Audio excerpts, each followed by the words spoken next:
Hello, everybody. Another episode of the Wealth and Wellness Report, episode 8. Today, I have an amazing guest. Her name is Daniella Devine. She's helped me out on so many different things, like commercial real estate, Comrade. We do a lot of residential stuff as well. I'm really excited to have you on the show, Daniella. Thank you so much for having me, Diego. This is so cool. I'm so excited to see you do this. Super cool. I know it's been a long time coming. And before we were recording, we were just talking about how much I've been wanting to do this, and I've just had this mental block. I just was getting in my own way, you know. So it's finally now I'm getting the reps in, and it's super exciting, super duper exciting. But I'd love to talk about all things real estate today. Sounds great. Because I'm like you, a massive fan of real estate, and I think it's such a amazing asset class to invest in and be a part of. Maybe you could tell us a little bit about yourself first, and your genesis story and how you started in the real estate space. Yeah, absolutely. So, I owned and operated alongside my dad as my partner, our family business for about 15 years, and 45-year family business. I'm the third generation, and I was starting to make good money, finally, after a decade of slaving. It didn't just happen overnight, folks. Finally started making good money, finally started figuring it out. And then I said, shoot, I'm getting a huge K1 at the end of the year. And I have always dreamed about being able to invest in real estate and start to learn how to get myself into different properties. And obviously, we're here in the San Francisco Bay Area. It's incredibly challenging, if not impossible, to invest in real estate in the same way. And what I mean by that is the level of accessibility that you see in other states with purchase prices that are so much lower. Right? So if I had, let's just throw a number out there. If I had a K1 of 50 grand, how's that going to get me into an investment property here? It's not. So I started to learn about how to invest outside of the state, and I joined a mentorship, the same mentorship that you and I are in currently. And it changed my perspective on so many things. I think it actually pushed me off a cliff that I've been flirting with for a very long time. And part of that was I became so overwhelmed with, you can transact. You actually can transact a myriad of ways legally across the country. And in every state, it's a little different. And I wanted to learn how to mitigate my own risk. I didn't want to just throw that K1 away. And so I started kind of figuring out, what do I want to buy? Where do I want to buy it? How can I buy it? And that's when I sort of started this transaction. It's creative. It's definitely not traditional, but this creative transaction management company, it's a nationwide company, co-founded it with 2 other partners. And since then, we have transacted hundreds of creative transactions across the country. And I have definitely learned how to mitigate my risk at this point. Sure. By helping people, steer them away from bad deals, bad paperwork, bad contracts, things that are too gray, too nuanced, too high risk, things like that. But really, that was sort of just the tip of the iceberg. And I did end up making that residential purchase. It was a nightmare. What did you end up getting? I ended up getting a townhome in Bend, Oregon. Yeah. Which I thought was going to be so dreamy. And that was the first problem because it was emotional.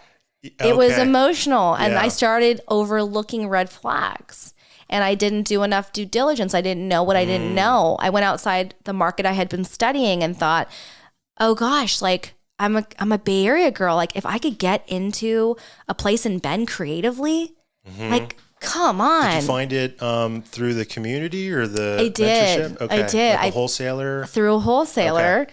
This is a really interesting story. And, it's one of those things where I had to really accept my own inexperience and hold myself accountable for mistakes I made. But it taught me I never want another residential property, because for this much headache and loss, I could have bought a commercial facility and had a triple net lease and all of the things, which, pushed me into commercial brokerage, because I'm all about mitigating my risk and creating opportunities in my own search for opportunity. So why not learn how to do this for other people, make the money, let that money roll into my own commercial investments and, business land acquisitions. And funny enough, that one wholesaler ended up being my biggest transaction coordination client. Oh, wow. And he's now a business partner in multiple ventures with me. Amazing. Yeah. That's amazing. Yeah. So you were part of this family ran business for many, many years. Did your family own the real estate that they were operating the business out of? This was always such a huge, huge thing. And I think that at the time, my family was probably a little different than most. My dad was super duper duper blue collar. Like he grew up with nothing. And conversations about finances were always prevalent in our home. It was always, we can't afford that. Why can't we afford that? We always talked about it. It was never something we never talked about. And I think because of that, I made a lot of people uncomfortable as a kid because I was always interested. Okay, we can't afford it. How do I afford it? What do I need to do? Who do I need to become? So I never have to face that question again or that statement again.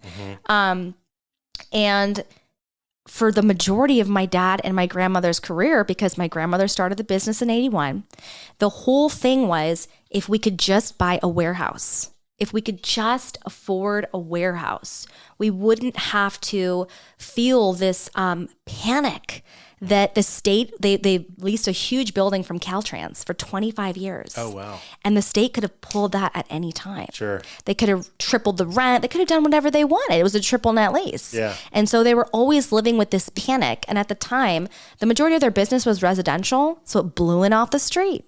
And everyone knew where they were on Bayshore. And there was so much fear. And so for years, my dad went to his accountant and he said, you're not making enough. You're just not making enough. You can't get in. You can't get in. And were the majority of his customers commercial clients or residential clients? At that time, residential. Okay. And so he was just starting to break into commercial. But again, no resources, no credit. Just bootstraps. Full on. Yeah. Right? It took 25 years for him to get into his first commercial account. Wow. Yeah. Wow. And so, interestingly enough, right before, this was like 2006. So right before things got real bad in real estate, my grandmother used to read the paper every day, and a little tiny ad in the paper for an auction. City College of San Francisco was auctioning off a building. My dad showed up and he was the only one. And that's the building we're in right now. Wow. Yeah. Incredible. So he probably bought it pennies on the dollar or got a good deal at least. He got a better deal. Okay. I think he bought at around 2.2, and he will say this openly. He had to beg, borrow, and steal to get into that thing. Yeah. They both had to leverage their homes. They had to sell all their stock, retirement accounts gone, everything to get in that building. And it was such a thing where it was like, if I can't make this work, I will lose everything. So for the next 7 years through the recession, he worked 7 days a week. He paid off the entire thing. Wow. So he has been in the building now for a little less than a decade, completely paid off. So he's totally secure. And the building has almost quadrupled in value. Good. So he did well. He did really well. Yeah. That's awesome. Huge gamble. So did through that experience, like you get really like attuned to the real estate space? Like were you at a younger age kind of more driven by the construction side of the business or like the actual asset of the business, like the real estate? I think it was always the real estate for me.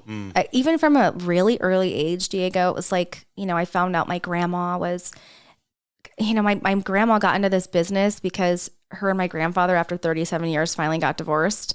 And he left her a truck full of carpet. A semi full of carpet. That was the divorce settlement. Oh my God. So my dad was touring in Europe playing guitar, and she begged him to come home for 1 year, open up a storefront so she could move this rug. And she's like, I got to move the rug, Marty. Come home, please. I'm begging you.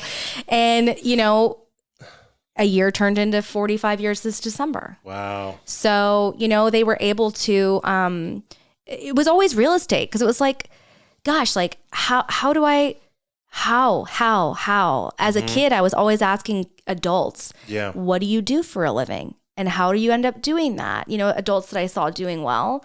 And of course, as a kid, you're always tying success to things. Well, I didn't really know that somebody could buy a really expensive car and live in a shack, right? But when I started to figure that out, I started to care less about the things and I started to care more about the assets.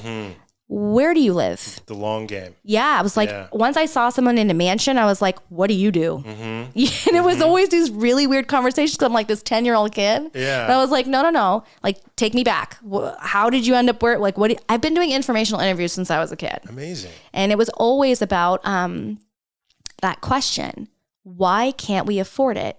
And how do I make sure that I never have to face that? Yeah. It was never about like, I want fancy stuff. It was like, I just want options. Yeah.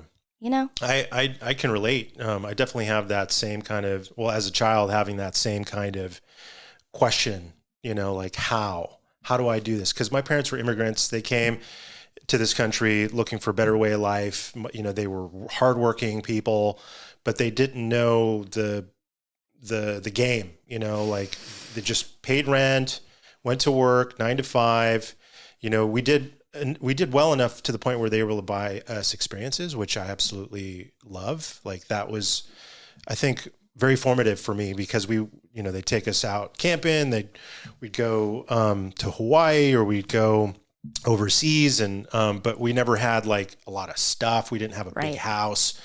And I always was like, how? And then I got into my early 20s. It's like, I'd love to buy a house, but how do I do that in San Francisco Bay Area? How? And then I began to, over time through experience, learn it wasn't so much the how, it's the who. Like, who do I need to know how, like, in order for me to get into these rooms or learn more about what I wanted to learn? Because I was just so adamant about like refining my craft and like being of service. And I really wanted to help people. And I think when we initially spoke, I was like, there's a lot of commonalities here. I think we should do business. And it didn't happen right away. And I was just talking to Ryan actually before the show started, like, how did we exactly meet? Was it like on Facebook or was it a phone? I just cannot remember. It was a phone call because we were like, oh my gosh, we're both on the peninsula. Oh, right. Like, I love when people say they're in the Bay Area, but once I hear they're across a bridge, I'm like, oh, okay, it's going to take me forever to meet you. Yeah, right. But you were like, I'm on the peninsula, and we had this call, and then very shortly after, you were using Mel Palmer as a TC, and she's one of my best friends. That's right. And so it kind of just naturally, I don't know if she referred me or what, but we found out about one another, and then we closed a bunch of deals for you. Yeah. I remember that. Yeah, with Brian, Brian Young, who it is also with EXP, but on the residential side. Correct. So I remember this like window of recruitment. We're like, guys, you need to get into EXP. It's like a really great brokerage. And you're like, well, I need to do my due diligence and look at all these other brokerages. But you ended up joining. I did. But you went straight to the commercial side, which inspired the heck out of me because I was on the residential side working with homeowners that didn't have the sophistication that I was yearning for in a transaction, not only because of all the creative deals that you and I were doing for our estate, but like the communication. Like we were like, a lot of this stuff was going over everybody's head. Oh yeah. And then when I started, talking to more people on the commercial side, there was more sophistication, there was more awareness, like seller financing was a thing. And so I was like, you know what, I'm not going to do realty anymore. I want to go into commercial. And then, jumped onto this team that we were a part of, the PDF group, Paul Frank, who's an amazing person. And then really high level commercial, broker from Tahoe, which for me, like, I was like, okay, cool. Like this is a match made in heaven. Like we can definitely vibe. And then, kind of fast forwarding a little bit, no longer with PDF Group, right? Correct. Yes. And you ended up joining another team. I did. Yes. So I was really struggling in commercial. It was really tough for me to get momentum. And that's really what I wanted. There were this is interesting, right? People approach real estate in a few different ways as far as salespeople. And in commercial, there's a reason why when you join Cushman and if you work for Colliers, like they keep you in that room and they make you dial your brains out, right? And it's because it works. They're training you to do the mundane, boring work. And if you can succeed out of that, you get to graduate incrementally onto different kinds of deals, right? So I knew I was missing the back end part of what I needed to accomplish. And I needed somebody to teach me how. So I stopped asking how, like, how can I accomplish this? And I started asking who. And I found a mentor, a consultant that I paid for about a month of coaching. And in that month, she gave me the recipe that I needed. And by the end of that month, she's like, I don't know, I think maybe we should consider joining my team. And, you know, I really wanted to understand what she was trying to accomplish, where she was trying to accomplish it, who already was on her team, you know, kind of working through all of the details and making sure that that was the right move, because I knew it was going to upset some apple carts. It was going to be a hard choice for me too. You know, I adore Paul. And it was just going to be really awkward for me, you know? But one thing that I have learned is that I could stay with somebody out of loyalty forever and suffer personally because I'm not taking my life by the bulls, like the bullhorns, and just going, I need to learn that right now. You know, and Paul is such an incredible high level master broker. You know, I needed he's also at this part in his career where he has everything he needs. I needed somebody that needed me, right? And wanted to put me to work and show me how to do that. It was just different, right? And so Melissa Jackson, who I currently moved on her team, she's this retail development beast. She focuses a lot on standing up quick service restaurants with developers. Oh, cool. And that's something that Paul does as well. Yeah. But Melissa had spent many, many years with Colliers and Cushman and was just in retail, knee deep in retail. Oh, wow. And for me as a planning commissioner, getting to work on the development end and you know, again, Diego, this is compared to the mentorship that we're currently in, right? There's a handful of developers in there that are doing $100 million plus projects, right? And you never really think of these folks as investors, but they are. All of these nationwide development groups, they want one thing. They want land, and they want to know they can build, and they want to know they're going to make money. So what we do is we find those pad sites, we have the relationships with the national tenants, we pre-lease the site so that they know when they're building who's going in there. And you're able to be a part of the transaction from the buyer rep side, purchasing the land, the lease side with the tenant, and the sell side to a franchisee. So it's this incredible trifecta. Yeah. And all the while you're working this through databases and using AI. And I really just needed that. System. I needed a system. I didn't process. know what the hell I was doing. No, that sounds amazing because it sounds like it's all teed up and that's what it was. That's amazing. And I actually, we just had a show with Stephen Molliff about due diligence and what it means to manage an asset because everybody's so excited about a deal. Yeah. Everybody was like, okay, where's the next deal? I need to deploy capital. And then they get it. And then they're like, okay, now what do I do? Exactly. And if you do all your due diligence along that path or even beforehand, when you stabilize a property, it's going to be less time. Yep. And, you know, every day that goes by, it's dollars out the door because you have to pay debt servicing, there's maintenance costs or renovation costs or whatever. But to have all your ducks lined up and be organized and then have that slide in, really, I needed that. Yeah. I honestly needed to be babied a little bit. And the cool thing about her that I found out during the consulting was she was gonna make me earn it. She is a real hard driver. Yeah. She drives hard. And I needed that. Nice. I needed somebody to call me and go, this, did it get done? Yeah. When did it get done? Yeah. How long ago did it get done? What do they say? I needed somebody to be like that so that, because I have so many balls in the air, much like yourself, right? It's like, it's not one rock up the mountain. It's like freaking 12 at the same time up Everest. Absolutely. And so I wanted this to work. I wanted to learn how to do this because I knew my commissions could fund my investments. Yes. Right? That's the idea for me too. Right? Like, just roll them into deals. And so I needed somebody that was gonna do this a little bit, and this isn't to say anything about PDF whatsoever by any means. Yeah. I loved being on that team, but this is the right fit for the right time. And so like the fire's under my butt. So what sort of projects are you working on right now? Mostly like development projects. So placing developers on the intersections and pad sites that they need to be, Cool. Pulling tenants into those projects before they close, Nice. pre-leasing them. And is this all in the Bay Area, North Bay, South Bay, California? I think I saw you get your license in Idaho. So it's mostly in Idaho. Amazing. So this was sort of like the barrier of entry. She's like, look, like I dominate the Idaho market. If you want me to teach you how to do this, you got to get your license. You're going to do it in Idaho first. Oh, wow. So I'm going to teach you exactly what you need to do. And the greatest part about retail is it's the easiest to replicate in asset classes when moving across state lines.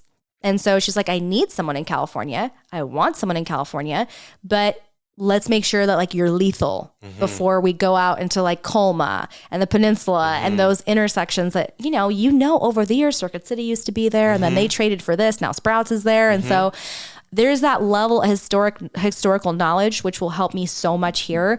But I'm definitely cutting my teeth in Idaho, which is a trip. Amazing. It's totally virtual. So she's HQ in Idaho. Yeah. She's based out of Idaho. Correct. And she has a California license as well. Correct. Amazing. Yeah. Cool. Yeah. Wow. So it's funny because I actually walked an old KFC on Friday. Yeah. John called me and he was like, hey, I need you to open up the doors for this group of coffee entrepreneurs who are looking to purchase an old awesome. KFC, or no, rather lease an old KFC. Okay. And, go in there and the place is a complete pigsty. And they had no idea what they were doing in terms of like construction, renovation. They had like a 1200 amp panel electrical system, massive fryers, right? It's KFC, and all they've got is coffee and maybe a cold deli.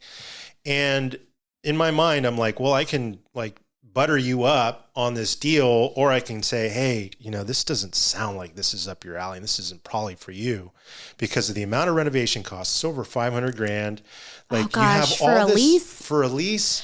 And they were looking at like $7 all in, triple net, on a 3,000 square foot facility.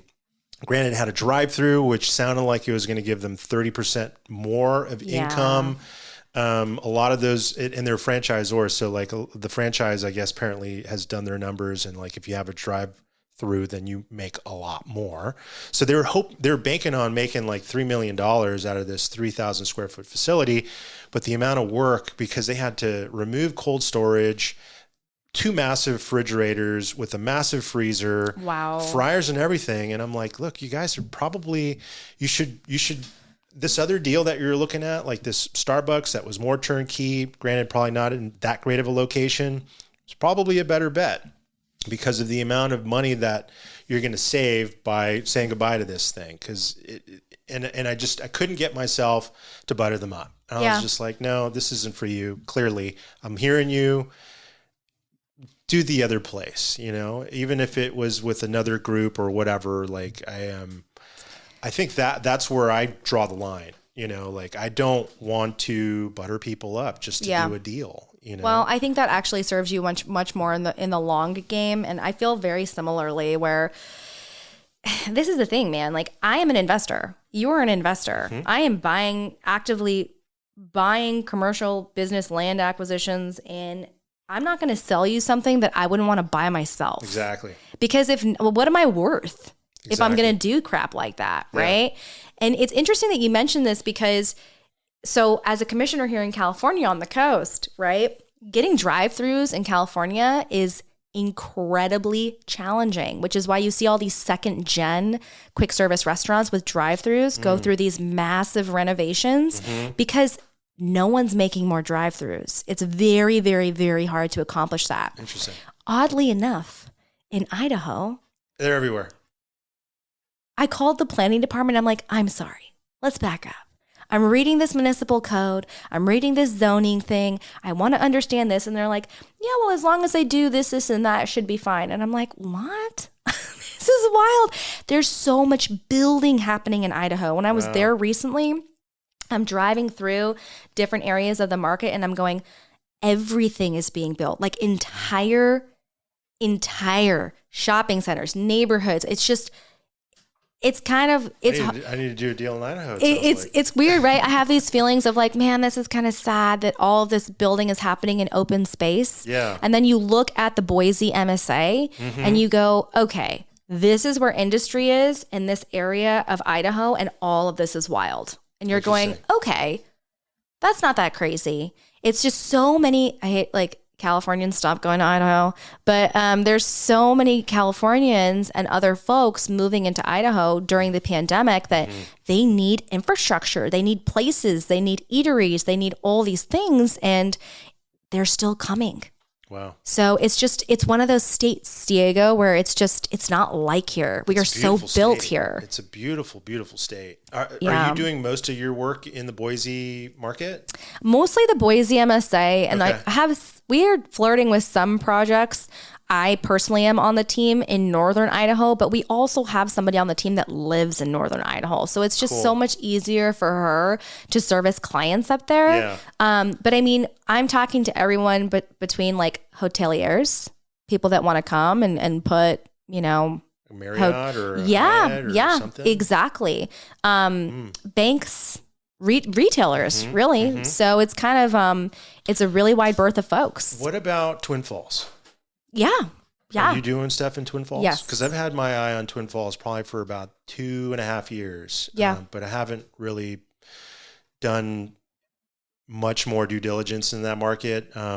Actually, Ryan's mom lives in Twin Falls, and she bought a couple of rental properties and is doing really well. Got in way before everybody, their mother and their dog, moved to Idaho. Yeah. But that central area downtown seems to be growing as well. And I'm thinking to myself, okay, well, like a bank or, QSR or something, like I'd love to learn more about that. So maybe absolutely we'll connect on that. Cause I'm excited. You're getting the wheels turning. Well, it's interesting, right? Cause everything is so built up here. Yeah. So built up. And so you're going, okay, what is happening? We see businesses going out of business. Joann's just went out of business. Well, those spaces need to be redispositioned. Yeah. So who's going to go there, right? Who wants to be in that shopping center? Who's been waiting? And that's what I'm also learning is with retail, like people wait. They go, no, I'm going to be at this intersection.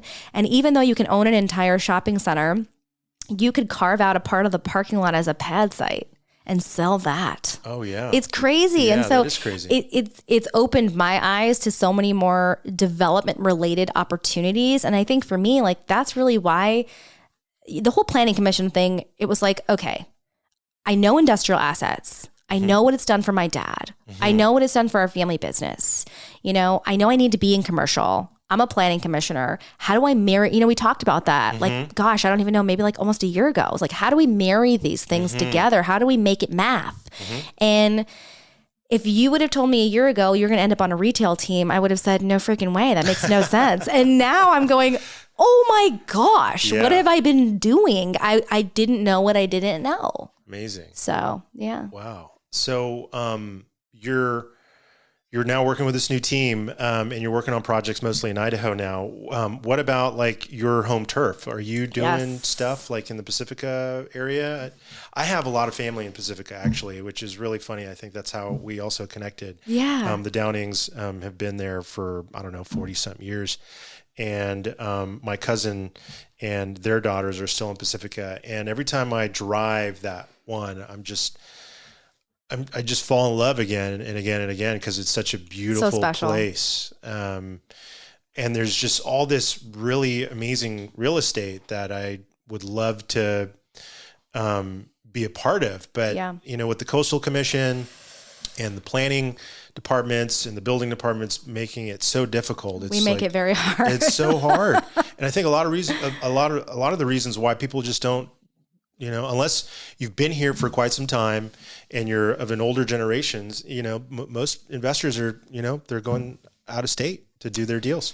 Well, this is what I'll say, right? I think that I have discovered that for me personally, it would be so much easier, right, to pick one asset class and go, I master industrial outside storage. I master self-storage. I master RV parks, all the things. But being in this part of California, that is not, I feel like that's really limiting. And so I think that there is the right asset class for the right market. And when you talk about like my tiny little market in Pacifica and that part of the coast, let's just say from Pacifica down to Pescadero, right? You're talking about a part of the coast that is highly regulated by the Coastal Commission, and more so Land Use Preservation Act and so many different policies, CEQA, like so much different stuff, right? That I'm going, okay, what I am doing in other places doesn't make sense here, right? So what would make sense here? And Pacifica is sort of this, it's a strange area. Like we don't have a great downtown. Like there's nothing I'm looking at where I'm going, actually, let me back up. There's one thing that I have my eye on, and I know the owner and I haven't talked to him yet. I'm closing on a car wash this week in Arizona, and there is a self-serve car wash in Pacifica that does fantastic. My husband's been going to it for 30 years. Oh, wow. Because people don't want to scratch their cars. They go to self-serve car washes. Yeah. So that is one business land acquisition I would love to get into. But I'm looking at a couple different business land acquisitions. I'm under contract for 2. They are out of state, and it's primarily because it includes the land, the FF&E, the business, the building, the whole thing. All of it. Yeah, but it's harder for me here. It's harder to get in. You need more active income. So my whole thing has been, okay, let's pump the brakes. Let's increase the active income so I have more options, right? Where I want to buy, how I want to buy. So one of the ways I'm going to be increasing active income is I actually went back. I have my dad's building for lease. He wanted to retire, didn't want to sell it, did not want to work with business brokers. Everybody he talked to that wanted to buy it just wanted to like rob him, right? He's like, no, I was just being so proud about it. And finally, I take this girl younger than me to tour the building, and she comes back to him. She had just acquired a buyer. Yeah. Oh, wow. Well, a buyer for the business. Yeah. She didn't want to just lease. She wanted to buy the business too. And Dad calls me and he goes, okay, I'm giving you one last chance. You got to decide. What are you going to do? It's okay if you don't want it. But if you don't, I'm going to sell it to this girl because this is my deal. This is the deal I've been waiting for. And so I'm going to buy it. Oh my God. I'm not going to buy the real estate, but the real estate is in a family trust. Cool. So I've already managing the real estate as a broker and as a property manager. And I'm going to be signing that lease to my dad. The business, which has always been the case, the business is a separate entity than the entity that owns the real estate. The business leases from the landowner, right? And so you have those tax advantages on both sides. So I will be leasing from my dad, and I don't know, maybe one day I will buy the building. I'm not sure. But the goal was to have the kind of a business where the opportunity to grow was like no questions asked, because it will allow me as a broker here to go, that warehouse is coming up, that retail site is coming up. I could buy that pad site and sell it to a developer, and I'm a commissioner and I know exactly who I need to know to push that through. It's a total Swiss Army knife. That are you going to operate the business, or are you going to put an operator in? I'm hiring a GM. Okay. Cool. But I'm still going to go in 2 times a week because this, you're talking about a business that's been run by 2 people for 45 years. Yeah. Nothing. There's probably some upgrading to do. It's pretty much going to be turning a barge hard right. Oh and my so gosh, I'm going to be turning that because I can't have a GM walk in. Like I have to create the systems and processes for them to be set up to be successful. And I assume your father's going to help you along that way and kind of pass the baton. Yeah. We were actually having a conversation about that just recently, about how hard it is for established businesses to pass the baton to new generations in a way that's not going to throw this chimera into the rooms. It is so hard, Diego. I mean, this is one of the reasons why I ended up leaving a couple years ago, was because I was, it was like, if you want to make this kind of money, you need to sell this. Mm-hmm. So then I went, okay, I sold it. And of course, I'm the person doing the bids and estimations, running the guys, going to the job site, offloading the semi, doing the accounting. Like, I'm doing 15 jobs. I'm in a 10,000 square foot warehouse primarily by myself. Like, I have no resources, no staff. Mm-hmm. And every time I tried to sell enough to support hiring somebody, he felt afraid. It's like, I don't trust. I've got scarcity mindset. I don't know how this is going to work. Can we really afford this? When in actuality, of course we could have afforded it. So he was okay with running his business the way he wanted to run it. And as long as he was there, I had to respect that. Yeah. And now I really had to have a conversation. Okay, so we close Aug 31, September 1, you leave. And on June 1, I come in with a GM and you train them all summer. And slowly they start taking things off your plate that we kind of abracadabra and Mary Poppins it up. And then you don't even recognize it. You don't touch it. Right. So it had to be like a really hard, straightforward conversation about letting go. And he's going to let go. Yeah, I mean, he's hit a couple things in the last year. This is something that's so indicative, and I think for everybody listening, when you get to a place where you need to move on, he said, I'm starting to become less effective at my job. Oh, yeah. I'm starting to care less and less. I'm providing worse and worse service. I want to be done. And for him, the idea of even closing it, he's like, I have to liquidate the warehouse, and I have to do this. It's like so overwhelming. Sure. And just yesterday, I went to the warehouse to pick up something and I walked in and it's a disaster. And there was a part of me that was like, oh my God, how am I going to do this? Yeah, no, that's really hard because, I mean, change is so difficult. And then to close a chapter that's 40 years old, it's going to be emotional. Extremely emotional. I think it'll be honestly really emotional for me too. Yeah. To know that I'm not going to pull up to the shop and my dad's not going to be there anymore. Yeah. Like that in and of itself is going to be really hard for me to get past, but just creating a road where a GM can actually effectively operate and then learning to manage that GM and then stabilizing and then scaling. All of it's going to be a lot. And so I did purchase this business with two partners. One was the original wholesaler that I bought the Ben property from. Cool. And these guys are so great at things that I'm terrible at. And they want to do things that I don't want to touch. Amazing. And I had to accept that, like, you know what?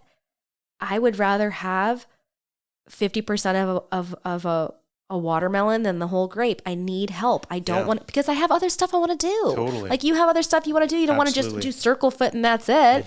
We have other things we want to accomplish. And so I have to make space for that, which means that business will not be as profitable for me. And that's okay. Yeah. Well, I mean, it sounds like it's in good hands. So that probably takes a lot of the stress off the table. We're a long road from that, I feel like. Oh, really?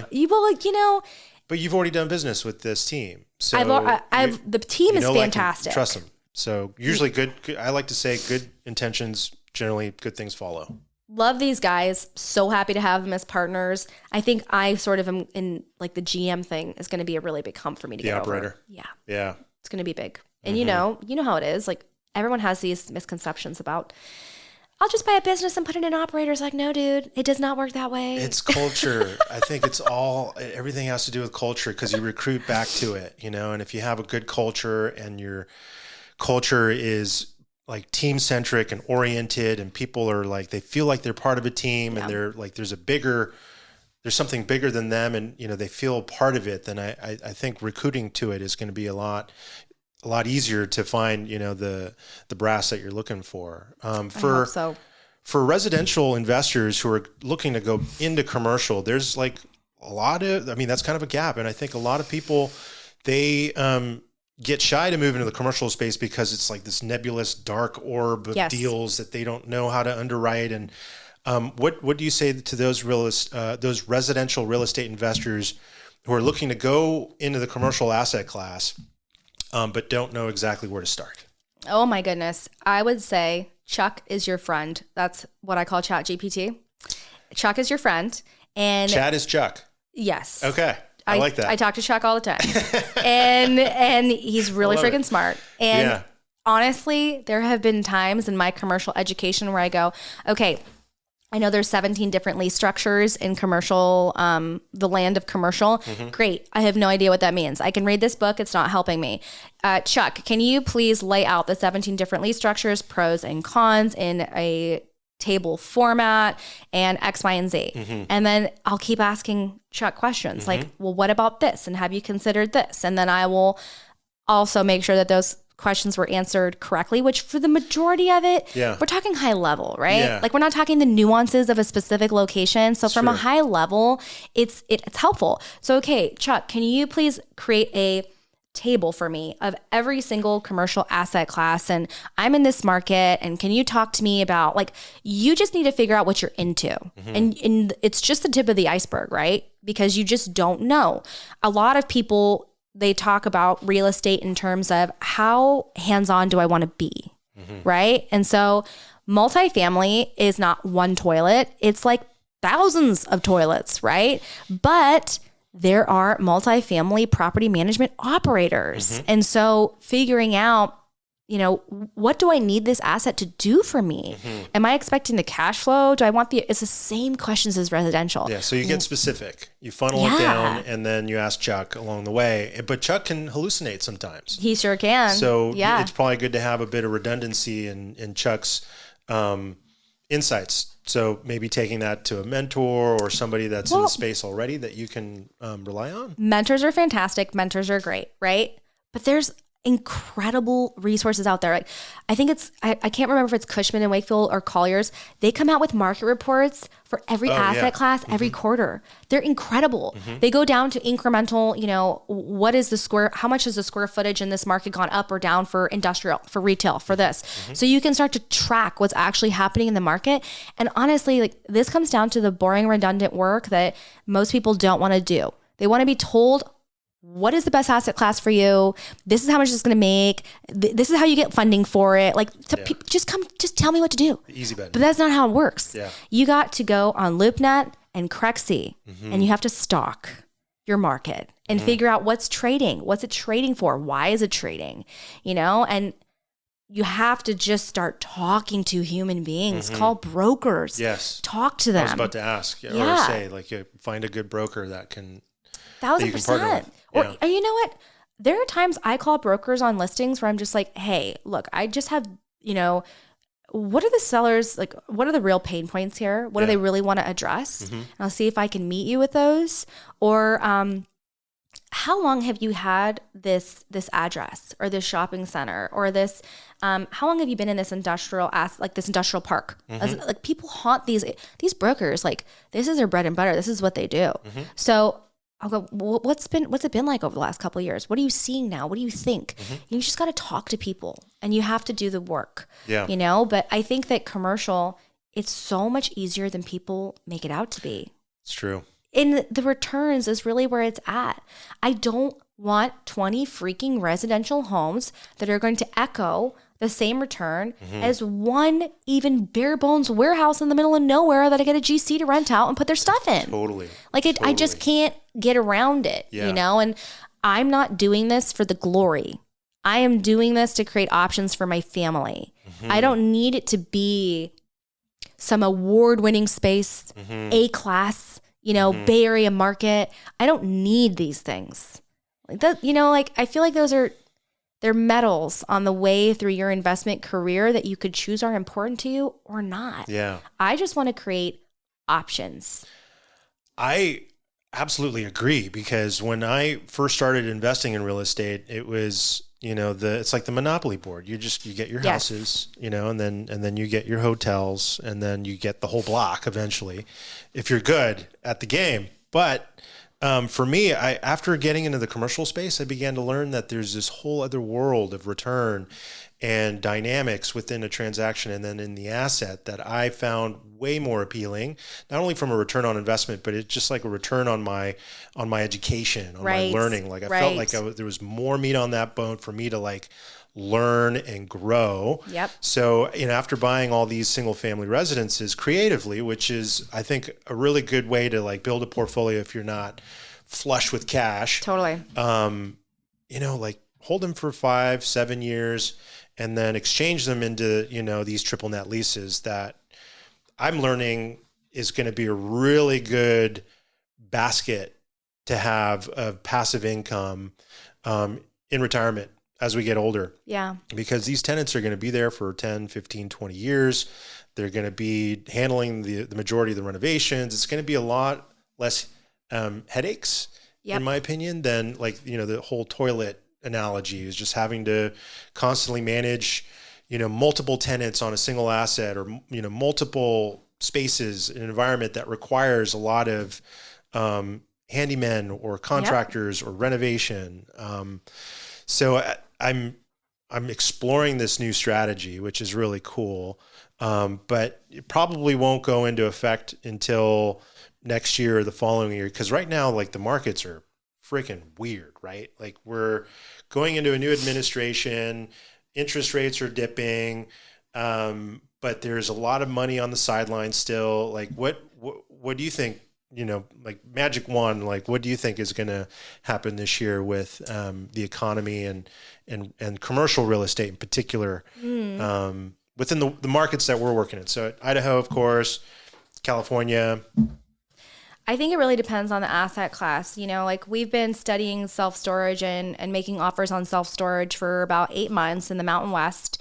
And those assets are trading on average $1 million too high. It's a combination between sellers having overvalued pandemic expectations and 1031 buyers that would rather overpay for a negatively cash flowing facility than pay Uncle Sam. So these assets are still trading at these elevated prices. Interesting. So, I think it really depends on the asset class. But I mean, I just read a market report today from CoStar that said San Francisco is one of the top 12 markets to see office leases massively rebound in the last quarter. Yeah. So that's huge. We have a new mayor in San Francisco. He is somebody that, like it or not, has never served a government position in his life. That has rarely, if ever, occurred in the city and county of San Francisco. So that is massive. Is a man coming from private industry that's determined to clean things up and bring people back. He made a rule that you have to have at least 4 days in the office, and in Civic Center Plaza alongside the federal building right there required 5 days a week in office. So you're seeing all these small businesses breathe huge sighs of relief because people are coming back. Just 2 weeks ago, the San Francisco Chronicle reported the highest consistent amount of folks on BART in like over 2-3 years. Oh, wow. So we're seeing people come back. When you see demand increase, supply tends to become more challenging, which we want. We want to create a competitive environment back in San Francisco. It doesn't mean we want to price people out, but we want people to come back. Yeah. We want small businesses to be able to continue to live. And so I see this era, although strange, unpredictable, scary, as, here in our little niche, I feel like we're finally seeing some really, really positive movement.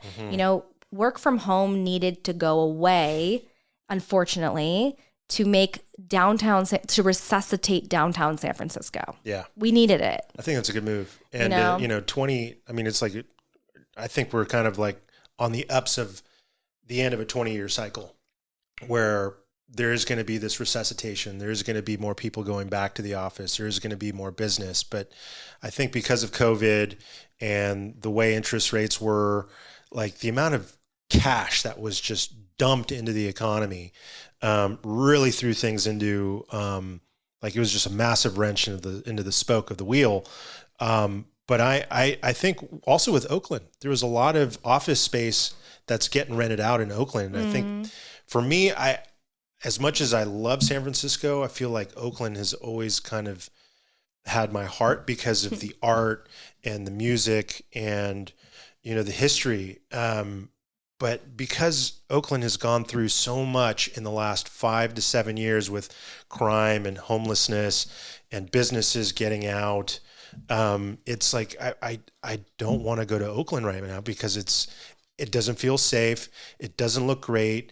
Like you walk outside and it just smells like pot everywhere. But I did read on CoStar the other day that like office space is beginning to kind of open back up and resuscitate. So I have a lot of really high hopes for Oakland. Because are you familiar with the Pinza Group? Yes. Yeah, the Pinza Group, they are constantly doing deals in the East Bay. And every time I look at their inventory, it's the same deal. It's been sitting there for years. Yeah. Nobody's doing anything to it. And I just wonder when's it going to get back to that point? Because like in the late 90s, like right around the dot-com boom, it felt like, the economy was strong and there was like a lot of, it just felt like there was something in the air that, it's very different than today. You know what I mean? Oakland political turmoil has been so hard over the last decade. Yeah. There hasn't been a lot of like super duper duper strong, consistent, much more important than strong leadership. And I think that, look, like we all really suffered during the pandemic. And I think that, the Bay Area in general, we lagged so far behind so many other cities, frankly, in red states that did away with the mask mandates and the work from home crap way earlier. Yeah. We've been dragging, and a lot of people have loved those work from home benefits here, primarily because they're in tech and primarily because people commute from well outside of Oakland and San Francisco to work here. So they're going, oh my gosh, I can shave 2 hours a day off my commute time. Why wouldn't I want to continue this? And I completely can relate to that too. So it's a very challenging juxtaposition. It's almost a catch-22, where if we continue both, no one wins, you know? And there's a reason why work from home was never prevalent before this. It's because it drains people from downtown corridors, I read an article about how Oakland is like the culinary mecca or the culinary capital of the United States. And I didn't realize how many restaurants there are in Oakland. There's just so much food. And I think of when it comes to real estate and like commercial real estate and doing leases with restaurateurs and everything, like there's just so much in that space. It seems like that space is doing really well just because you go there and it's like you can eat really good food everywhere and there's all sorts of cuisines and it's so diverse with so many different people. Like the other day we had Ethiopian food from a really amazing restaurant. But it seems like Oakland's office and restaurant commercial real estate is strong, or at least has been strong, which is cool. But when we're doing all of this research and we're doing all of these, like we're handling transactions, we're doing all these, we have all these balls in the air, like you said, like how, and you have 3 young children, like we talk a lot about harmony in our lives on this show because I'm not a fan of using the word balance. Like we got to balance this to get, balance here. Like we can harmonize our lives with our entrepreneurship and our families and our health and our wellness. I think we live more joyous and fulfilling lives. How do you manage 3 young children, multiple businesses, and like all the running and gunning that you're doing? I get this question a lot. I wonder. It's funny. Somebody said to me yesterday, they're like, so you're going to do that and continue real estate? And there was a part of me, and this isn't you at all, but there was a part of me that recognized like, I'm kind of a nut.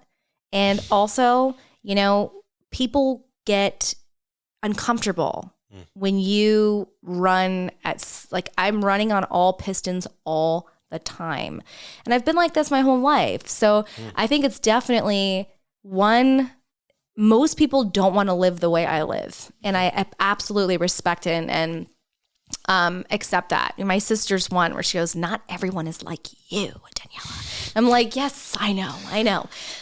But for me, I look at the world as a buffet and I want to try everything. I've backpacked around the world for years, lived on a couple bucks a day, and I just want to create options. So for me, it really is accepting that I can't get everything done every day. That was really hard for me because I'm a perfectionist. So if I go to bed and the house isn't perfectly clean, or, I don't have the right fruit in the fridge that I know the kids will actually eat that week, or whatever it is, I sit there and I beat myself up, and I had to let go of things that I knew I could not personally do anymore for time. I had to accept the fact that my to-do list for every business and all my endeavors will never be done. It just will be cascading always. And I had to learn how to prioritize the things that were going to make or break my day and push forward income. Because at the end of the day, if I'm sitting there being busy every day and not being financially effective, guess how much I make every week? Zero. Yeah. And that's not going to get me anywhere either. So focusing on things that move the needle. Yeah, absolutely. Yeah. And one of the biggest reasons why I fought so hard to recreate my life was because when I was at my dad's, the very last 2 years, it was in the middle of COVID. I had my son with me. He came to work with me every day for a year. That was so hard. And then I was pregnant with my second, and I had sold all that work, and I was wearing 75 hats, and I became really sick. And I recognized, I can't do this anymore. I have to, and that year I missed 90 working days of work because one of my kids was sick. And at that time you had kids with boogers and they were like, nope, get them out of here, COVID, right? So I had to figure out, how do I make money virtually? How do I diversify my income streams? And I got up this morning. I'm not a morning person. I make myself get up at 5 every day and start to work before the kids get up. And I thought to myself, God, I can't wait until I get to the point where I'm not driving so hard. I'm stabilizing and I have more people underneath me, and it's more about me calling the people that are doing the things and make sure that they're doing them. Yeah. And that's a part in my entrepreneurial journey that I'm hitting right now. The delegation? Yes. Hiring and delegation is going to make a massive difference for me. I've been researching, recreating, building, creating momentum. Now stuff's happening for real, right? Like I'm actually acquiring things I've been working towards for 2 years, and it's happening, of course, all at the same time. So this is a massive push for me to let go and hire, much like I couldn't do previously, because I won't make it. But I'll tell you this is what feels harmonious to me. Sunday night, I don't get Sunday scaries.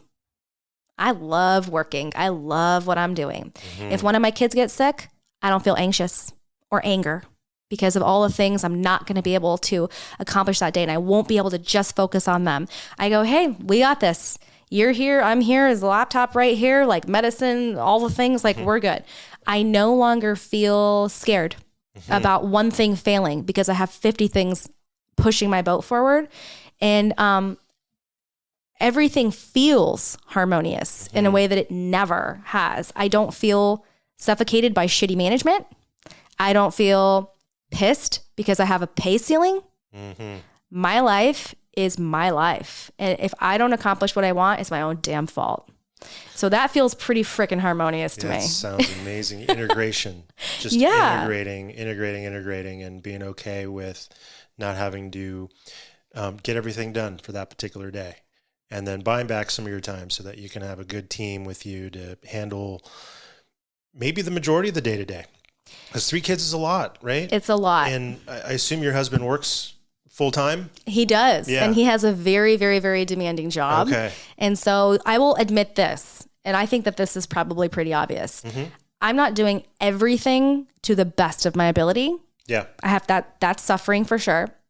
And my life doesn't look exactly how I want it to look. But the limitations that I had before no longer exist. And I know where I need to go. Yeah. I know what that path looks like.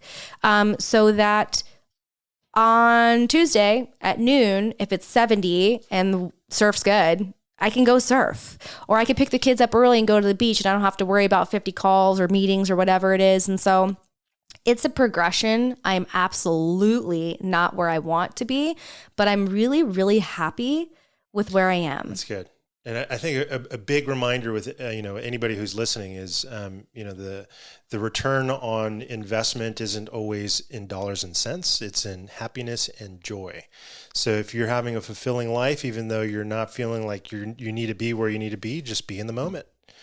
Be okay with what you got, because it's probably 99.9% of the times more than the majority of what others, like other people on the planet don't have. So I think that's really a beautiful story, and just a good reminder for all of us to stay persistent, to stay diligent, to stay consistent, because pressure does make diamonds. Don't forget that. And, at some point you'll break through the barrier. And I think entrepreneurship isn't supposed to be glamorous or, like this, oh, I'm going to be the boss and I get to, say and do whatever I want. It's like you're banging your head against the wall like 9 out of 10 times every single day. And it's not glamorous at all. Yes, it's true. But you do it because you want to build, something not only for yourself, but more importantly for your family and a legacy. And that's, certainly what I'm doing. Really cool to have you here today, Danielle. Is there anything else you want to chat about or plug? How do people find you, by the way? Yeah. So I'm pretty consistent on Instagram. So at the Daniella Devine. I'm doing some stuff on YouTube. I'm trying to do more education for folks that want to invest in commercial, learn how to fund their commercial investments, things like that, or buy businesses, because I'm doing a lot of that right now. Mm-hmm. And I do consulting. So it's like the same as you, right? What do you want to rap about? You want to you want to scale a business, you want to buy a business, you want to fund a business, commercial assets, I love helping people that are going, I have all these things on my plate and I don't know which lever to pull down on right now. And, when you're in it, mired in what you just talked about, that entrepreneurial tunnel, mm-hmm. It's really hard to see from the outside to prioritize. And so I love doing that with people so much. I love looking at people's businesses. But I do want to leave your audience with one thing today. Mm-hmm. I just saw Tim Story speak, and he was... oh my gosh, this guy was freaking incredible. But he said, I think he said something along the lines of, don't die a copy, die an original. Mm-hmm. And that was just, for me, everything I'm doing right now is so freaking hard. There is not one day I go to bed and I go, oh, what an easy day. I'm always like, holy shit.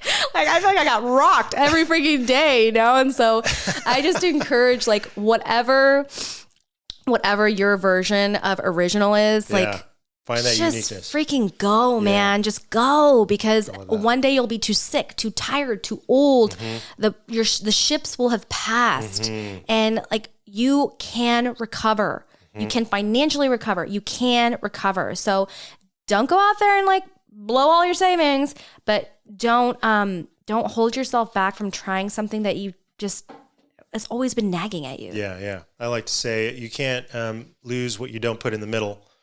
But you can't win either. Yeah. So taking a little bit of risk, I think, is mitigated. I mean, and it, as informed as possible, of course. Don't go out there blazing in the dark. But really appreciate your time, Daniella, and thank you for being on the show. Thanks so much for having me, Diego. Yeah, absolutely.